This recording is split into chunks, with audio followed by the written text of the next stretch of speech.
Muy buenas tardes. Hoy tengo nuevamente el privilegio de compartir con ustedes la palabra de Dios. Antes de comenzar, y después, aunque Carolina ya lo hizo, quiero encomendarlo nuevamente para que sea el Espíritu Santo el que hable el corazón de cada uno de ustedes. Porque lo que yo puedo decir son solo palabras, pero quien realmente nos puede convencer de pecado, de justicia, quien puede realmente hacer que lo que escuchamos sea, y que la palabra de Dios que escuchemos sea viva y sea real en nuestras vidas, es el Espíritu Santo. Así que les pido que nos entreguemos y le pidamos a Él que sea quien nos acompañe en esta prédica. Espíritu Santo, nos presentamos ante nuestro amado Padre Celestial y hoy aquí, teniendo nuevamente la oportunidad de compartir la palabra de Dios, te pedimos que seas tú tocando el corazón de todos y cada uno de los que estamos aquí y de los que en algún momento vayan a escuchar estas palabras, para que puedan entender lo que Dios quiere decirnos a cada uno de nosotros con este mensaje. Te entrego mi boca, mis gestos, mis pensamientos, todo en mí, y te pido que seas tú dirigiéndome. Gracias, Padre amado, que ya nos oíste y siempre nos oyes. Esta conversación o esta prédica que voy a compartir con ustedes el día de hoy es el resultado de una charla que he venido teniendo con Dios hace ya varios días y que surge cuando, escuchando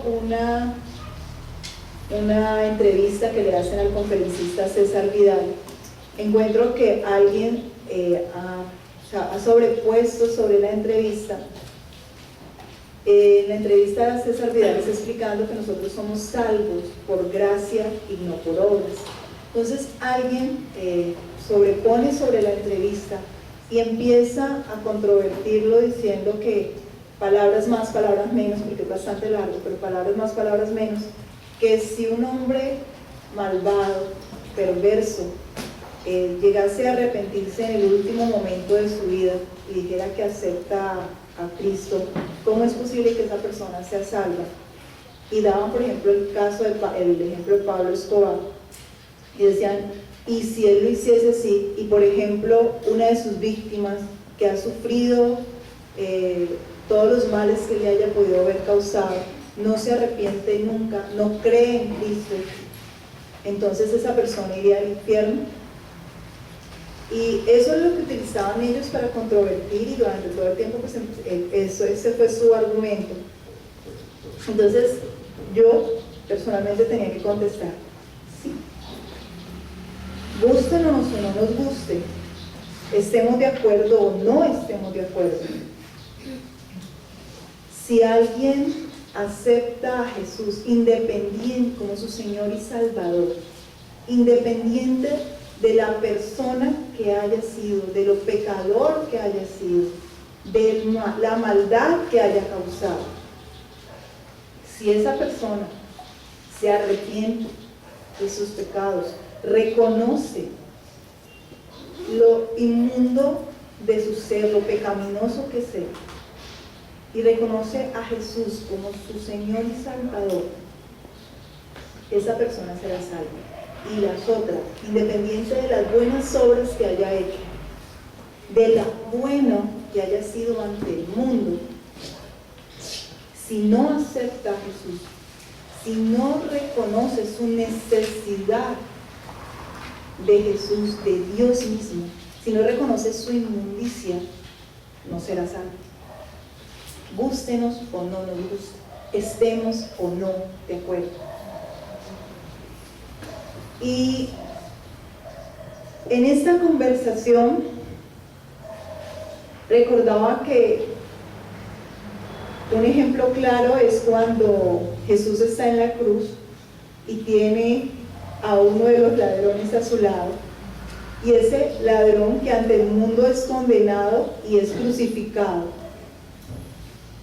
se arrepiente, le pide a Jesús que se acuerde de él cuando esté en su reino, o sea, que lo reconoce como hijo de Dios. Y Jesús le dice: sí, listo, estas tardes estarás conmigo en el paraíso. Entonces le reconoce exactamente en ese mismo instante, independiente de cuáles eran los delitos por los cuales él estaba en la cruz. Y Jesús nos lo deja muy, muy claro en las parábolas que él nos cuenta. Y una con la que quiero conversar y que hacía parte de una de las conferencias de César Vidal, y que le da origen, le da el título a esta prédica,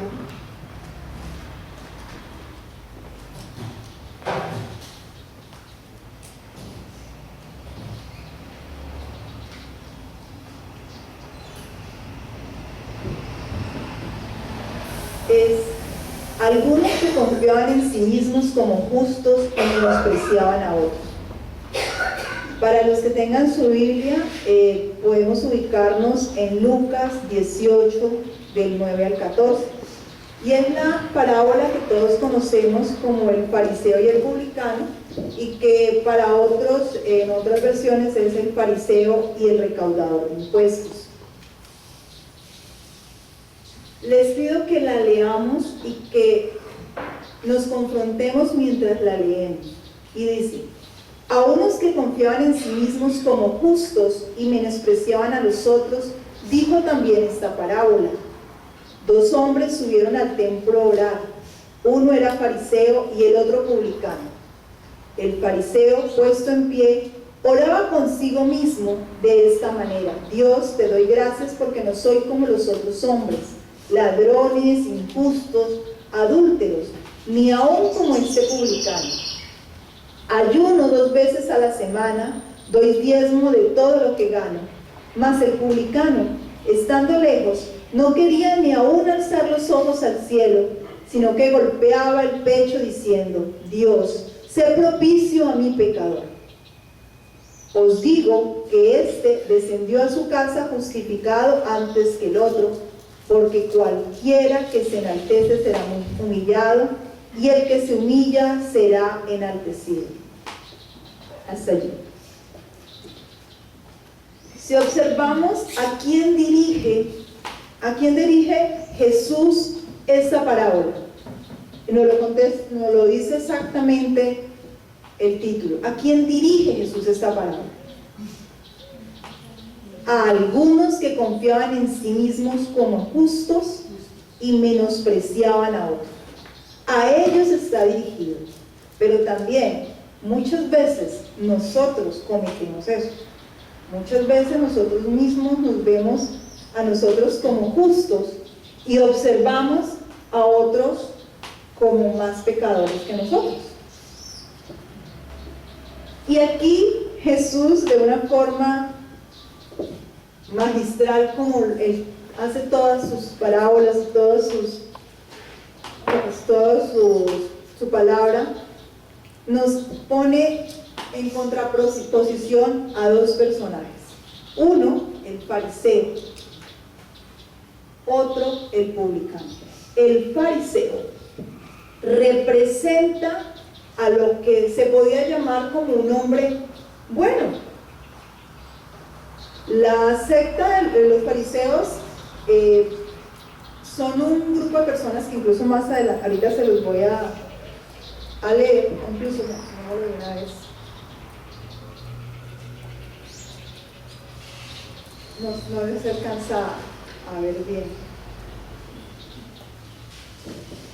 Era un clérigo de alto nivel, un grupo de judíos que comenzaron su ministerio en el periodo intertestamentario, un grupo de hombres que se unieron porque estaban profundamente preocupados por la declinación de la religión entre el pueblo judío. en ese momento y el descuido de la ley de Dios. Los fariseos, cuyo nombre significa apartados, se concentraron en ser totalmente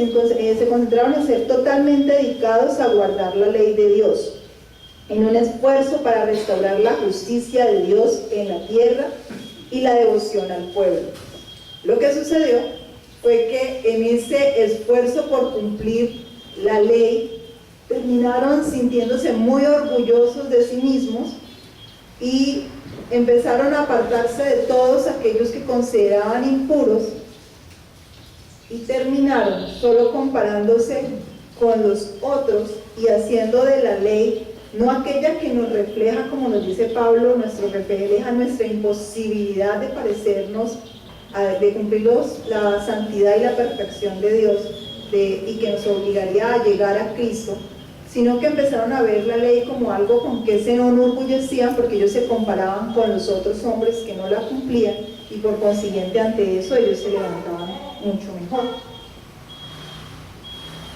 Entonces, el fariseo podemos ver entonces como la persona que podríamos llamar buena, cumplía con todos los requisitos para ser una persona buena, y entonces Jesús escoge para esta historia a las personas que representaban a las personas buenas de ese momento, ante la sociedad, ante el mundo en ese momento. Al otro lado nos pone al publicano.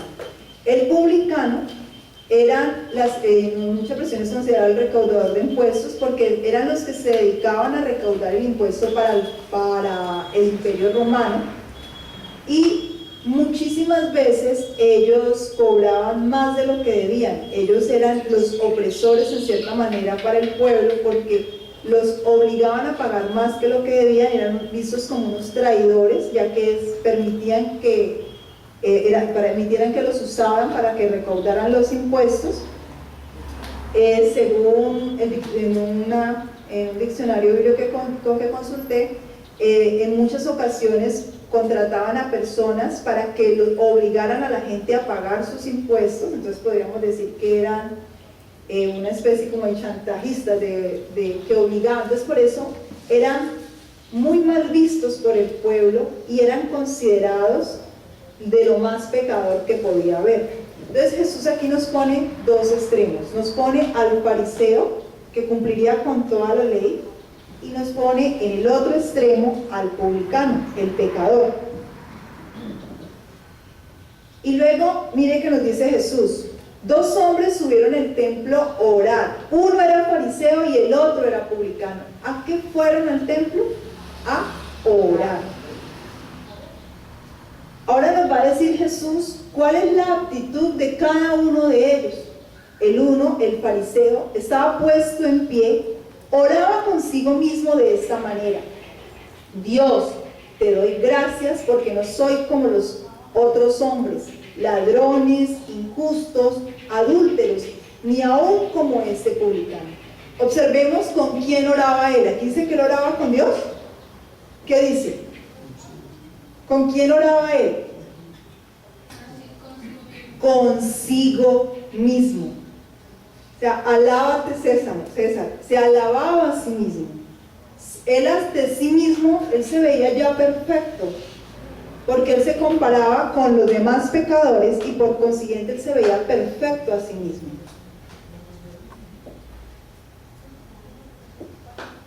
Ahora le va a presentar a Dios sus obras y dice: ayuno 2 veces a la semana, doy diezmo de todo lo que gano. Entonces él le presenta a Dios son sus obras,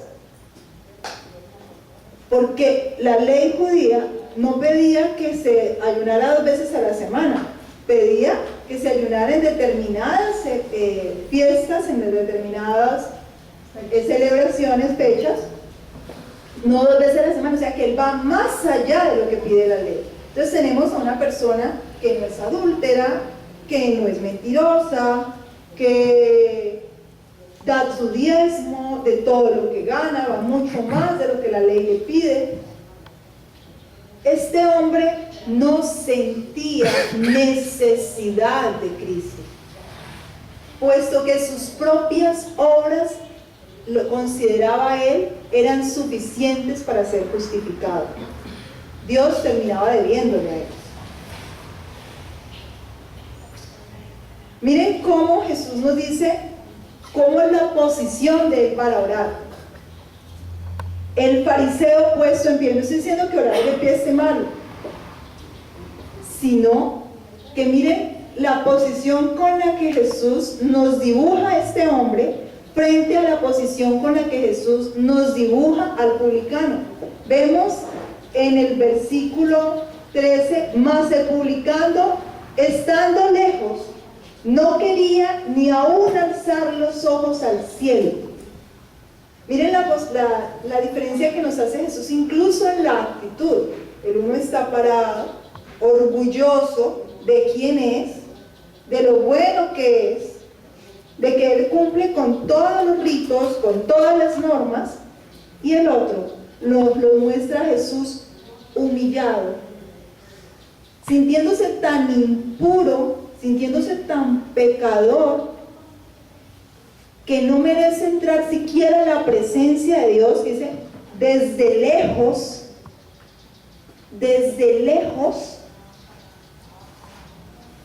no quería ni aún alzar los ojos. O sea, miren lo hermoso como Jesús nos señala la actitud de humillación, de reconocimiento de lo pobre que es él, de lo pecador que es él. Y él lo lleva a obras, sino que golpeaba el pecho, o sea, reconocía su pecado, su situación de pecado. Dios, sé propicio a mi pecado. Me reconozco pecador. Sé misericordioso conmigo. Y entonces Jesús nos dice al final, os digo que éste descendió a su casa justificado antes que el otro. En otras traducciones dice,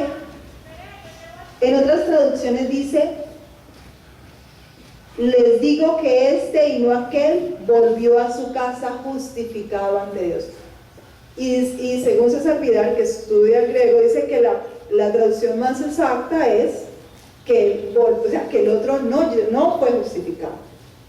Entonces, esa aptitud de creernos que somos muy buenos, de creer que podemos justificarnos por nuestras obras, por lo buenos que somos, no es lo que nos va a dar la salvación. Para ser salvos necesitamos reconocer nuestra situación, ver la inmundicia que hay en nosotros y reconocer que es solo Cristo quien puede salvarnos.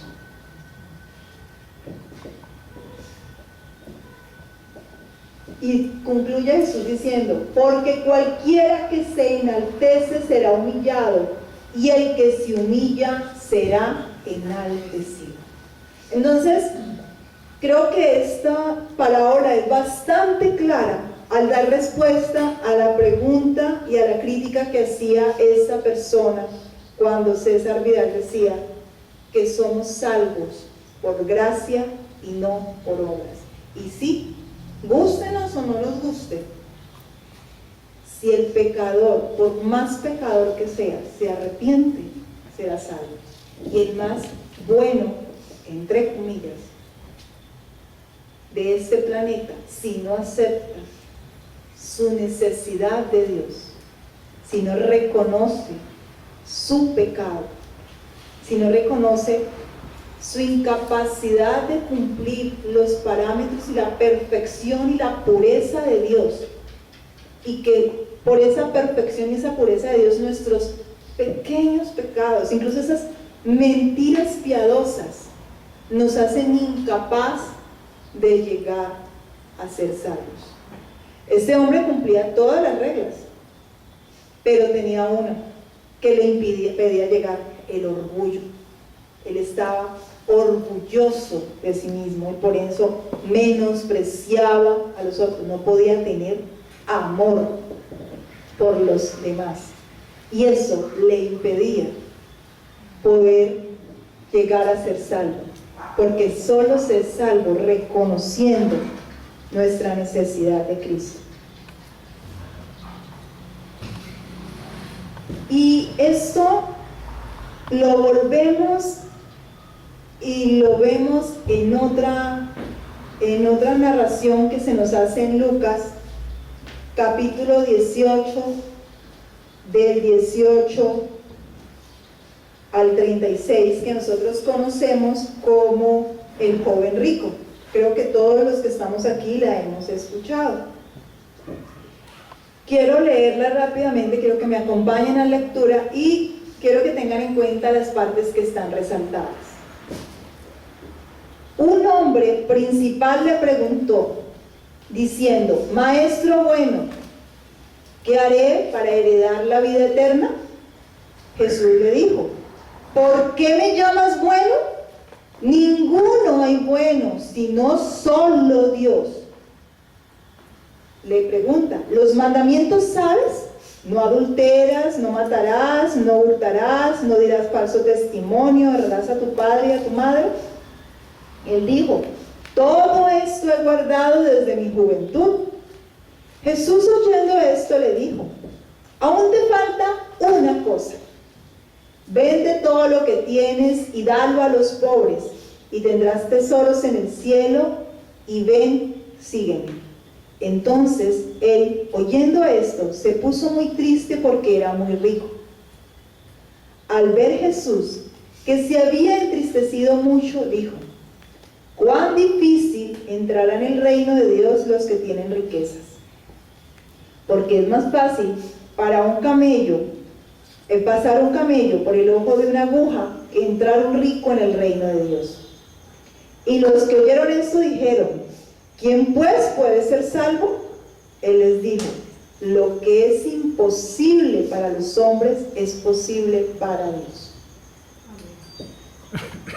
La primera es que le llama maestro bueno, y Jesús le dice: detente, no me llames bueno, porque bueno no hay sino solo uno, y ese es Dios. Entonces de entrada le está diciendo: aquí no hay bueno, así que por reglas, por cumplir la ley, no se pasa, porque ninguno puede cumplirla, ninguno es tan como para que sea llamado bueno.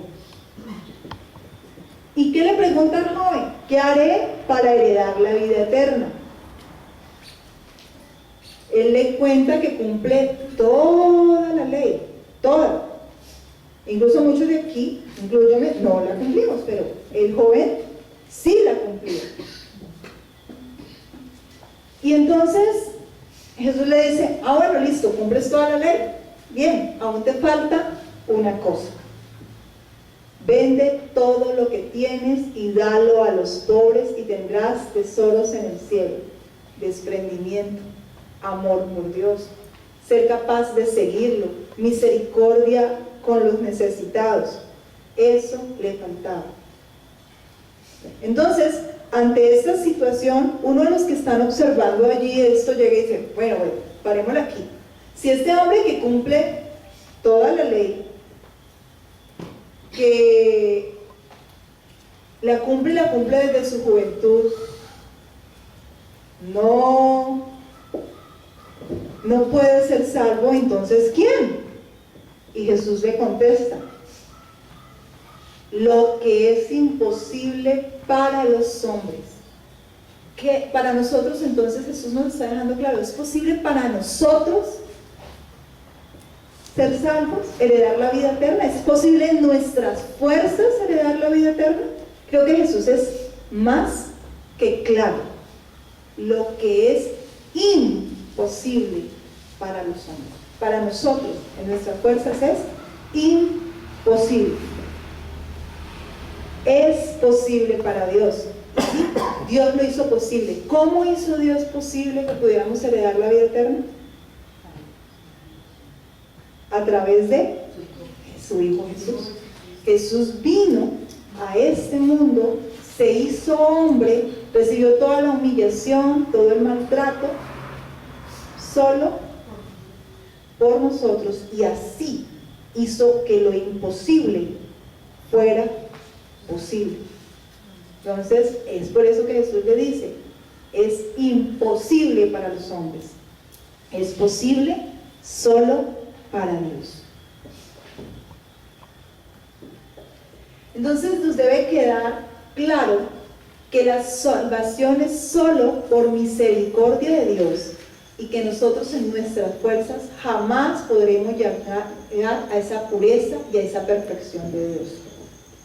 Es Jesucristo el único medio para llegar a Dios, para ser salvos. Él es el quien nos justifica. Él fue el único que pudo cumplir toda la ley y ser entregado como propiciación por nuestros pecados. El Cordero inocente entregado para pagar nuestros pecados. Esto es importante que nos quede supremamente claro. Y Jesús lo sigue recordando una y otra vez. Es tan cierto que Jesús nos lo recuerda en diferentes eventos. Y vamos a mirar la parábola del hijo pródigo desde otra perspectiva. Siempre la hemos visto desde la perspectiva del Padre misericordioso que perdona al hijo pecador. Si dividimos esta parábola en dos partes, vamos a ver las diferentes actitudes que se presentan allí. Todos conocemos la parábola del hijo pródigo, ¿cierto? ¿Correcto? El hijo que le pide a su padre todos los bienes, la parte de su herencia, y el padre se la da y va y se la malgasta, dice la palabra perdidamente. Luego cuando llega el hambre a ese lugar, entonces él empieza a sufrir padecimientos, no tiene que comer, le toca aposentar cerdos, que es el único oficio que encuentra, lo cual es algo humillante para los judíos. Y está en tal situación que desean comer la comida que le dan a los cerdos, y encontrándose en esa situación, vuelve en sí. Y entonces dice, y volviendo en sí, versículo 17, y volviendo en sí dijo, ¿cuántos jornaleros en casa mi padre tienen abundancia de pan y yo aquí perezco de hambre? Me levantaré e iré a mi padre y le diré, he pecado contra el cielo y contra ti, ya no soy digno de ser llamado tu hijo, hazme como a uno de tus jornaleros.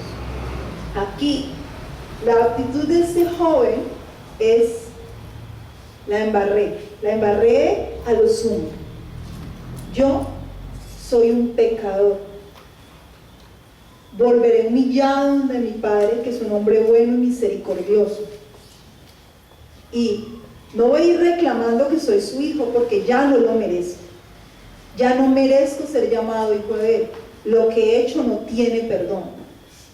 Y dice, he pecado contra el cielo y contra ti, ya no merezco ser llamado hijo tuyo.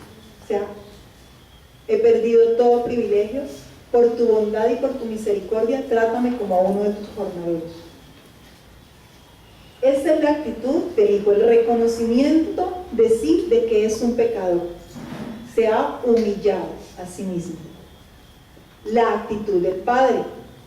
Y levantándose vino su padre, y como aún estuviese lejos, viólo su padre, y fue movido a misericordia. Y corrió, y besándole sobre su cuello,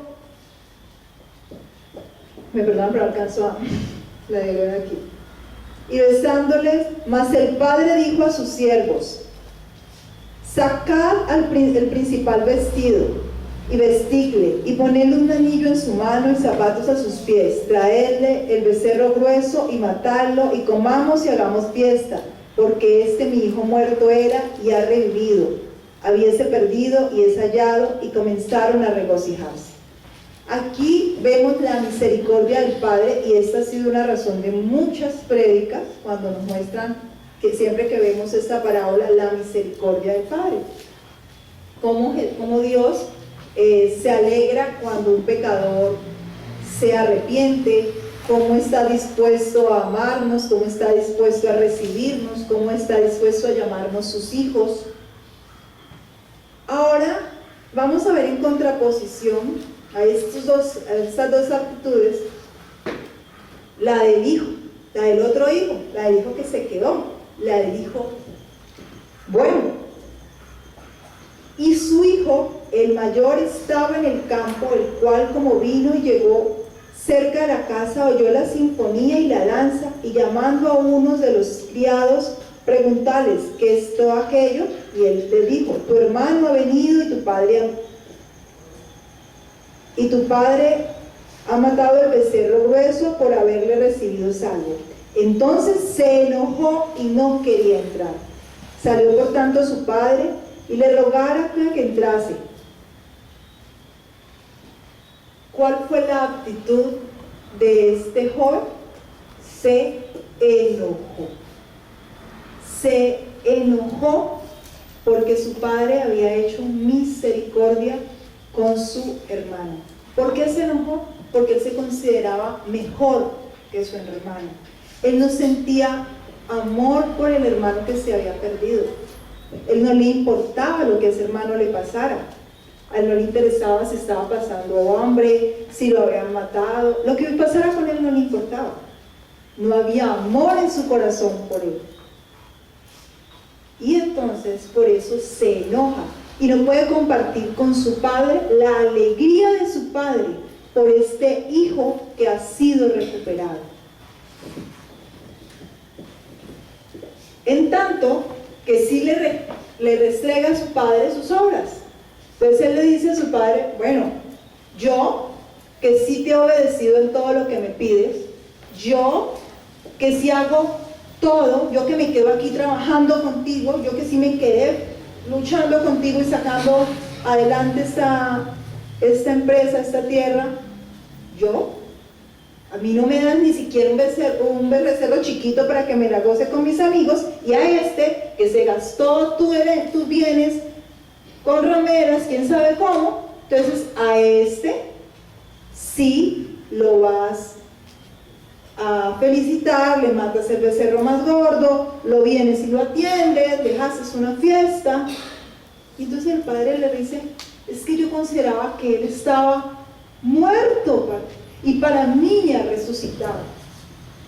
Y entonces aquí Jesús nos está llamando a nosotros para que sintamos también, para que no seamos tan indolentes con todos aquellos que están en el mundo y que se están perdiendo, que están en situaciones de pecado, que no conocen a Cristo, que van a morir, que hoy morirán muchos sin conocer a Cristo, que hoy se irán al infierno sin conocer a Cristo.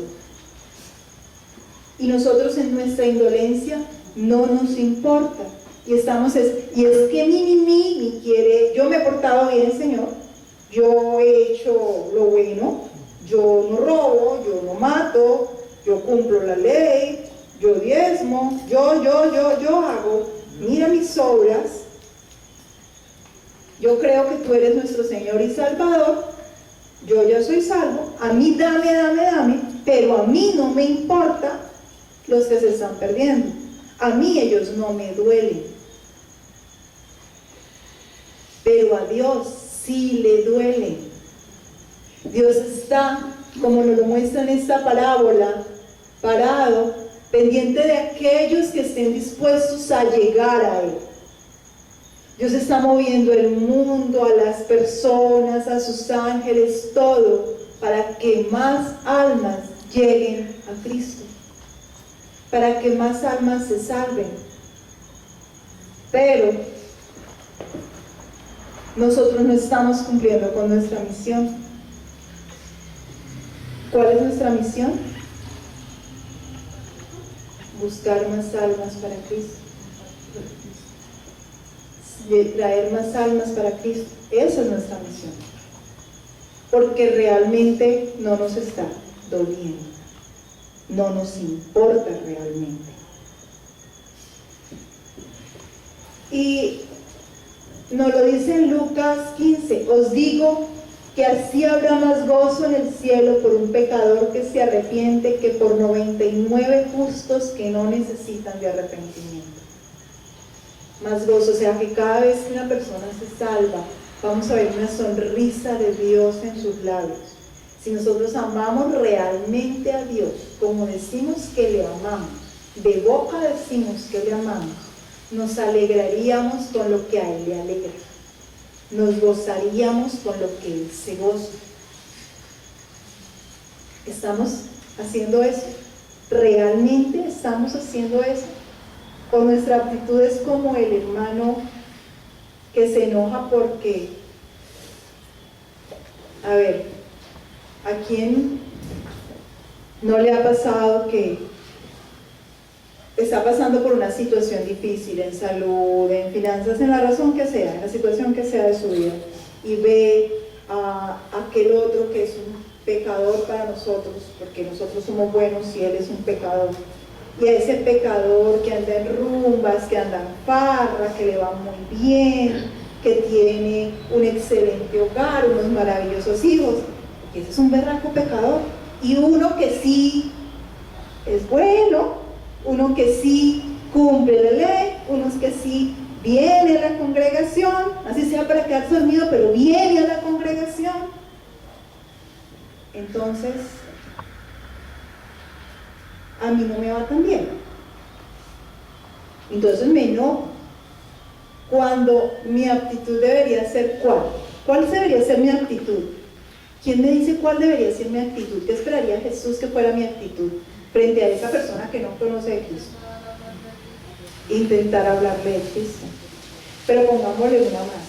Ese señor, esa señora, encima es el que nos pone el equipo a todo volumen el fin de semana que venimos trasnochados de trabajar.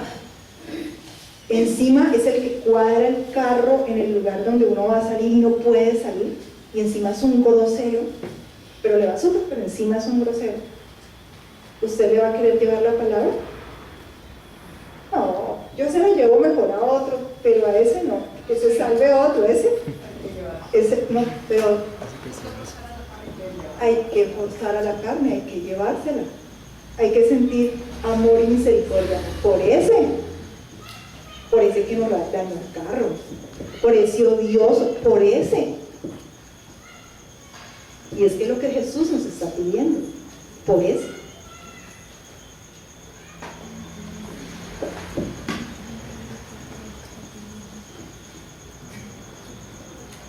Aquí Jesús,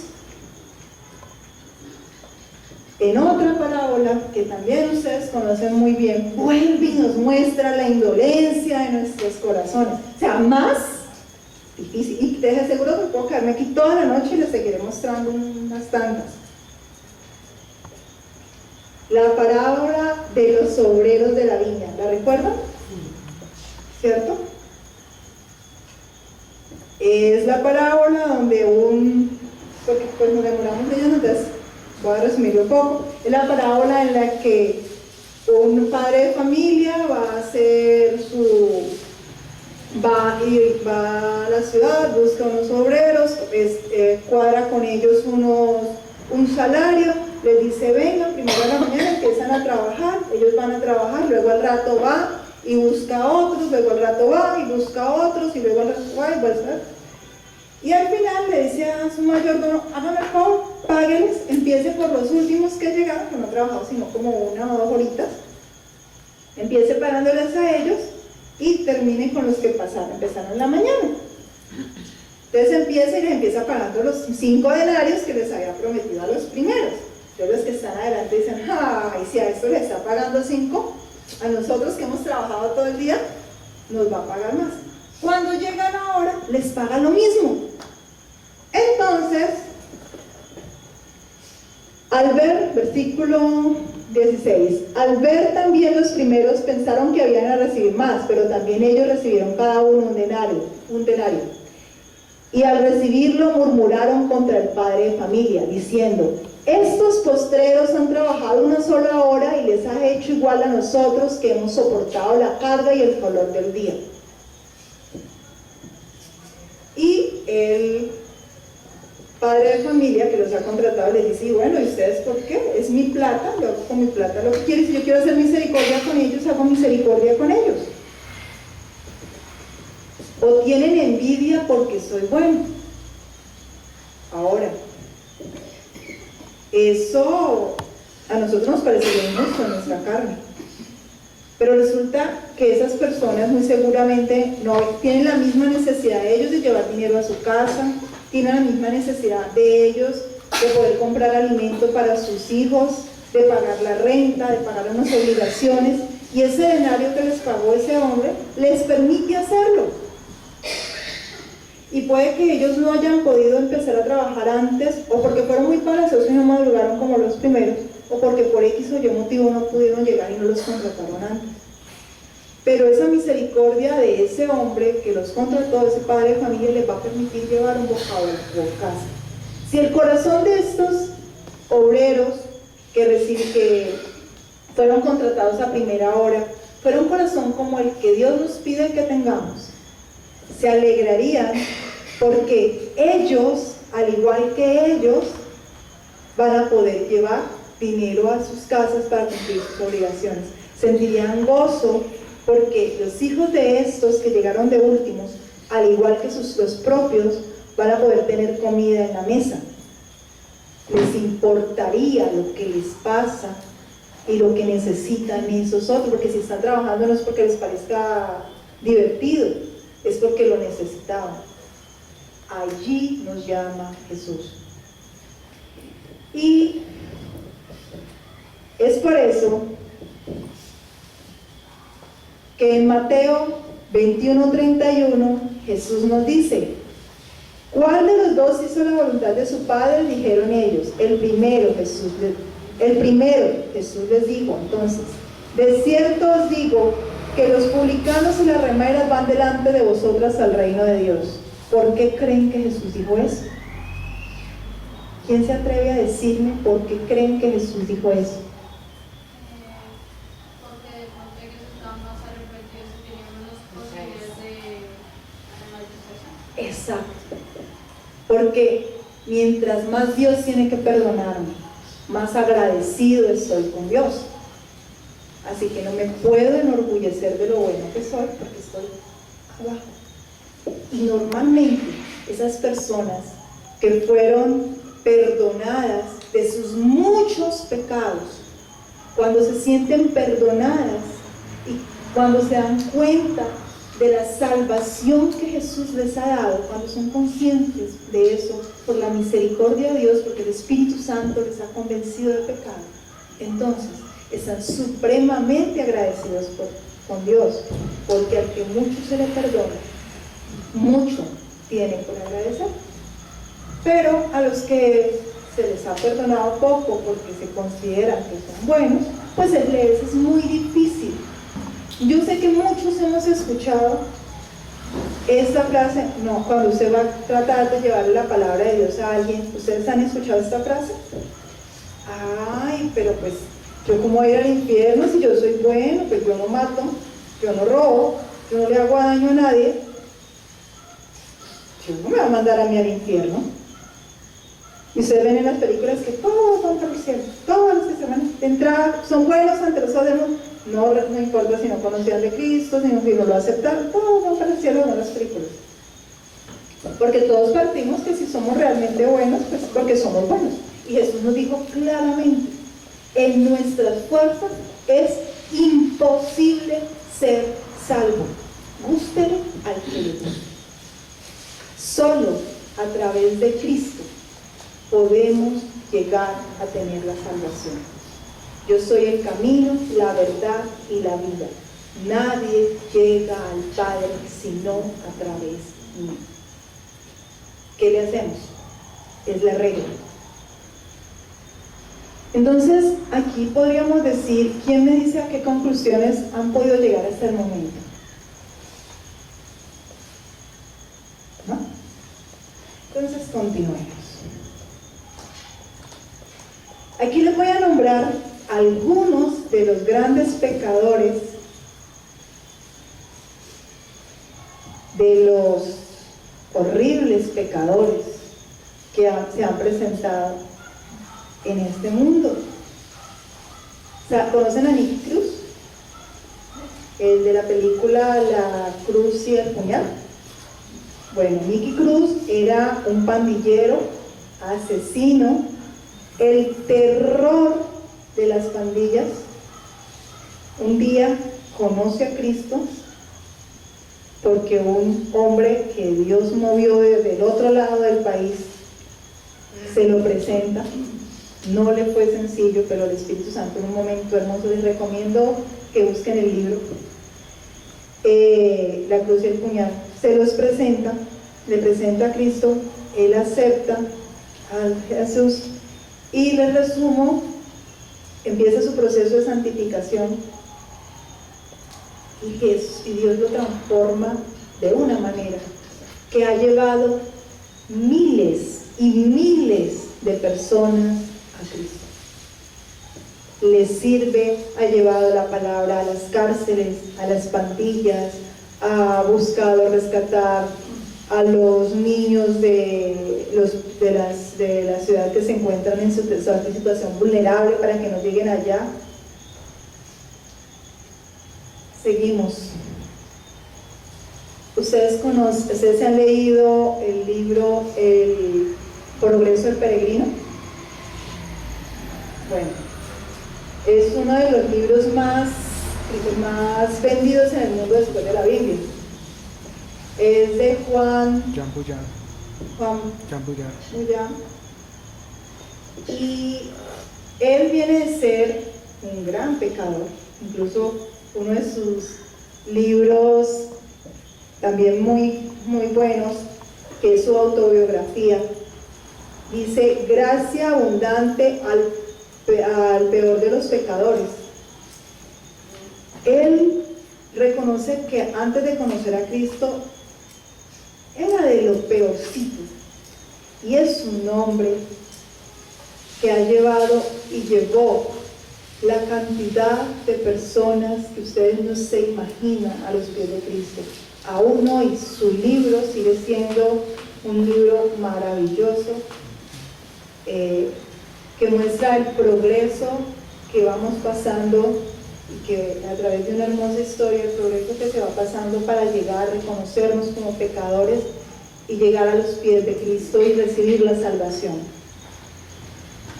George Muller también fue un hombre que fue ladrón, apostador, todo lo malo que se les pueda ocurrir. Creo que lo único que no fue encasilló fue asesino, pero de ahí para adelante creo que todas las timador, todo lo que quiera. Y llega un momento en que conoce a Cristo y su vida es transformada. Ese hombre es considerado como un hombre de la fe de nuestros tiempos, y construyó uno de los orfanatos más grandes que hay en Inglaterra, restauró y salvó miles de vidas, y nunca pidió un peso, un solo peso, para construir y para ayudar. Y ese ejemplo, su vida es un ejemplo maravilloso. Les recomiendo lo busquen. Incluso su biografía está en YouTube como una especie como de documental. Es excelente, y la cantidad de almas que ha salvado ese hombre, o que salvó George Muller.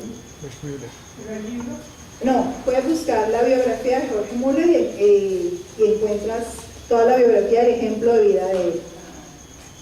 Ahora vámonos. ¿Quién fue Mateo? Mateo era un recaudador de impuestos. ¿Y quiénes eran los recaudadores de impuestos? Lo vimos ahorita, de lo peorcito que había en la escala social, de lo más pecador. Y no fue un discípulo de Jesús, y no estuvo dispuesto a morir por Jesús, y no murió por llevar la palabra de Jesús. María Magdalena. ¿Y dónde dejamos a nuestro querido Pablo? Asesino, perseguidor de cristianos. Y gracias a su ministerio, hoy nosotros, los gentiles, tenemos la palabra de Dios. Entonces, cuidado con sentirnos muy buenos. Y ya saben que aquel que les diga a ustedes que cómo es posible que nos salvemos solo por gracia, tenemos todos los argumentos para debatirlo. Nos salvamos por gracia, no por obras. Imposible para el hombre ser salvo. Ahora voy a pedirles que hagamos un ejercicio, que nos reconozcamos a nosotros mismos como pecadores, que reconozcamos nuestros pecados, que perdonemos a quienes nos han ofendido y oremos a quienes oremos por esos que nos han ofendido. Pensemos en este momento en alguien que nos haya hecho mucho daño. Piensen en la persona que más daño les haya hecho. Puede ser ese compañero o esa compañera que les quitó el trabajo.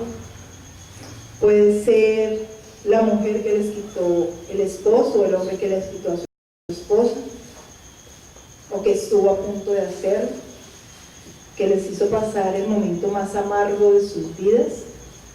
Ese nombre que ni siquiera quisieran recordar, que por ser cristianos ya en algún momento la han perdonado, le han dicho a Dios, sí, permíteme perdonarlo, pero eso sí, que no se me atraviese en el camino. Si le vas a hacer bien, hacelo bien lejito de mí, que yo no me dé ni por enterar. Ahora, pidámosle a Dios en nuestros lugares que la perdone, y pidámosle que no solo la perdone, sino que esa persona conozca de Cristo. Pidámosle que esa persona sea salvada y empiece su proceso de santificación. Que una vez que conoce a Cristo, ha sido justificado, empiece su proceso de santificación y tenga una vida próspera y bendecida, tanto en lo material como en lo espiritual. Y que sane nuestros corazones de tal manera que cuando nos la encontremos y esa persona esté bien, llena del Espíritu Santo, entonces nosotros nos vamos a gozar con ella, alegrar con ella, porque Dios ha hecho su buena obra. Padre Celestial, en este momento ponemos a esa persona que nos hizo daño, a esa persona que nos lastimó, a esa persona que nos causó tanto dolor, la ponemos en tu presencia. Te pedimos que sanes nuestros corazones de cada palabra, de cada herida, de cada recuerdo que nos genere dolor. Sana nuestros corazones, pon en nuestros corazones perdón y olvido por todo lo que esa persona nos haya hecho. Y te pedimos, Señor, que la bendigas, que muevas a quien tengas que mover, que hagas lo que tengas que hacer para que esa persona conozca a tu Hijo Jesucristo, se arrepienta, se reconozca como pecadora ante ti, llegue a los pies de tu Hijo y sea restaurada, pueda ser salva y comience su proceso de santificación. Te pedimos que esa persona pueda ser restaurada y prospere en todo lo que haga, crezca espiritualmente y el carácter de Cristo sea tallado en ella. Te pedimos que la uses y que nos uses para atraer más almas a tu Hijo. Te pedimos, Señor, que podamos sentir ese dolor que tú sientes por las almas que se pierden. Te pedimos, Señor, que pongas de tu amor en nuestros corazones para que nos importe todos los que están muriendo sin conocerte. Transfórmanos, Señor. Pon de tu amor en nuestro corazón. Quita la indolencia de nuestros corazones. Saca la pereza, la indesidia, el egoísmo y todo eso que nos impide servirte como deberíamos servirte, amar como deberíamos amar. Te lo pedimos en el nombre de tu Santísimo Hijo Jesús, sabiendo que esta oración ya ha sido escuchada, porque tú has dicho que cuando dos o más se unen en oración, en el nombre de Jesús, tú escuchas. Y sabemos que nuestra oración es buena, es agradable a ti. Gracias, Padre eterno, que ya nos oíste y siempre nos oyes.